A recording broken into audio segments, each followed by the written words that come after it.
Good evening everyone. If you're the type of person that loves doing donuts around this guard outside of the Kamisato estate in the evening, then this is the perfect guide for you. Otherwise, just stay tuned for the educational content. First things first, if you're playing Ayaka and you're doing exploration, you might get stuck and you can just double tap and get out of it. Obviously for bigger boulders you can't, but I mean that's just a given. So that is pretty much an instant way to dismiss all of Tectone's criticisms.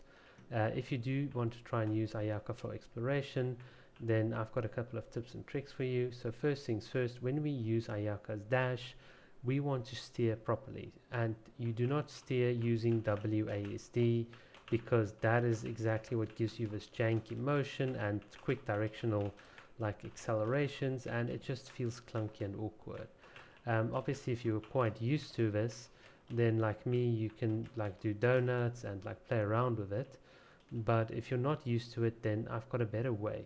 So for exploration purposes, what you want to do is hold just down one key and then use your mouse to steer. It is way smoother, way faster. It gives you a better sense of control, and if you want to stop, you just leave the W key, change direction, and then press the W key. Ayaka will turn around and then she will go into that direction. It is amazingly easy to use if you just realize that the mouse is the way and not the WASD. Otherwise you're doing this with your dash and it is just terrible. That said, for combat purposes, once you get quite experienced, you can actually then do a combination of these things, and then you can actually take full advantage of the jankiness of this dash to do all sorts of things. The only thing that I would caution against using the mouse steering is if you change directions way too fast for the dash to keep up, or you do if you're like me, you're used to doing 180s like in shooter games, the dash will just take some time to do its U-turn like it does here. But there is a way around it. If you don't like U-turns and you want to do an instant 180 like my man Zhongli here does, then all you need to do is go forward and tap again and go back. It's pretty simple. So but the moment you exit, you just press the back key. I don't know if you heard there, but there was actually two key presses. Once I exited the dash, I pressed the down key and then I pressed my mouse key again, and there we go. It is so simple to change to do a 180, and not just a 180, you can also do a 90-degree turn, which is really awesome, like this. So it's pretty much the same as like a normal dash, and it's just about practicing this technique and learning it. Now, trying to get into the more technical stuff with the dash, there's a way in which you can do a 45-degree little jump. So a lot of these characters can dash in that direction, and you might say, well, the problem with Ayaka and Mona is that their dashes are directionally locked. So how do you do this? How do you prevent yourself from going forward or just 90s? Well, the key here is, instead of pressing the directional key before you press your mouse 2, you want to press it afterwards. So right after dashing, you want to press the directional key, and then you will do a 45-degree turn, which is really nice, and done in succession you can almost do like a 90-degree. There's a bit of little hidden tech here. If you delay your directional key by a slight bit, once you press it, you will be able to do this 90-degree turn, and that's because you'll get a bit more of an angle, because what happens is the moment you're in your dash and you press this directional key, you're changing direction a lot faster than if you instantly try and press it. So if I do an instant press, I'll get here, but if I do a bit of a delayed press like this, and hopefully you could hear it, you'll get this, and that's just because of the slight distance that you've traveled. Obviously you can do this backwards and in a different direction. It'll just require 2 key presses and a bit of practice, but it is absolutely amazing how much fun this dash mechanic can be, especially in combat, and being able to reposition yourself. Because this game's got an auto lock on, you can very easily get behind an enemy, and Ayaka will almost snap to the enemy, allowing you to attack really, really fast. Her dash is absolutely amazing, and that is sort of all the mechanical aspects that I think I can cover about her dash. And of course, just practice your donuts, because that's really quite awesome. And now for the second part of this is let's talk about the more technical side. So Ayaka's dash costs 10 stamina, and if you exit your dash and you hit your enemy, then due to one of her talents, you can actually then refund yourself. I think it's this talent, you restore 10 stamina. So it's in effect, it's possible to perma-freeze an enemy.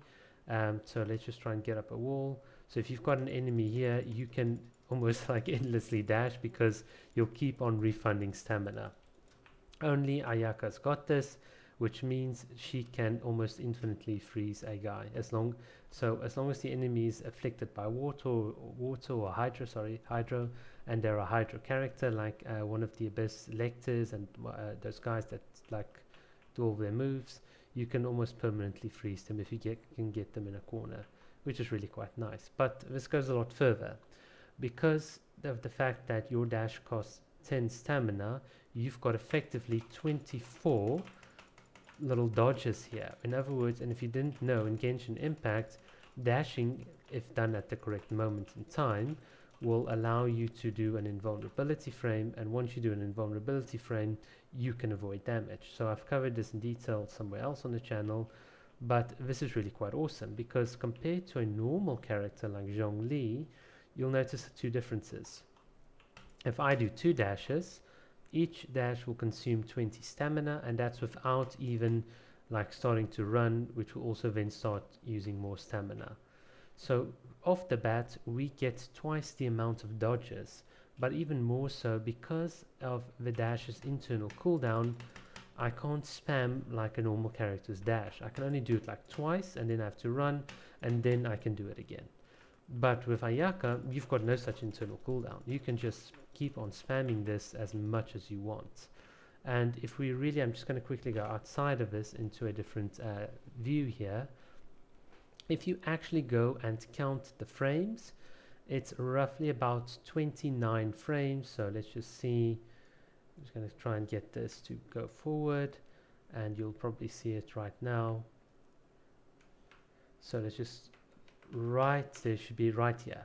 The moment we get here, you'll see this is 175 here at the bottom, but the moment we go here and we go out, like the moment you can see here this little dash, this is like dashing twice with Ayaka, but the time difference between what I've shown you is about 29 frames.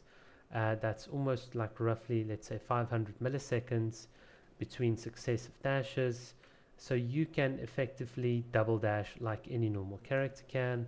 And if you don't believe me, if we just go to Zhongli over here, and let's just get his time frame as well. There you can see he starts it off. There's a clock at the bottom, 895. So if you follow along with me, you will see that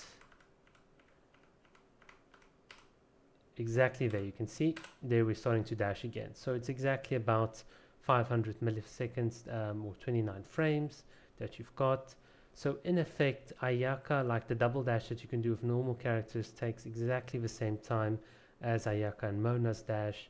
So what you then have is that these guys are limited by 2 dashes, but you've got more like an almost infinite amount, provided you can hit the enemies while you're exiting. And that's quite interesting because the dashes themselves work exactly the same way in terms of iframing and avoiding enemy damage, but you get so much more out with Ayaka and Mona. And that is why when you really think about the technicalities of the gameplay, it is actually it's like a far superior technique to be able to do this dash as opposed to this dash. And it's not about control, it's about the fact that you can avoid a lot more damage, you can reposition yourself a lot faster, and you can move a lot faster as well, because you don't have internal cooldowns to your dash. It's so interesting, it's so technical, and that's what I absolutely love about Ayaka as a character, and why I would dismiss a lot of the criticisms. And when you take all of these little technical things and you combine it with like dash cancelling out, you suddenly realize that you can trade like one animation frame for another animation frame, and then you can do a lot more. You can increase your effective DPS by how you're playing the character, whereas with other characters you can't really do that as much or as effectively. And that's what I love about Ayaka. And that is it for the stash guide.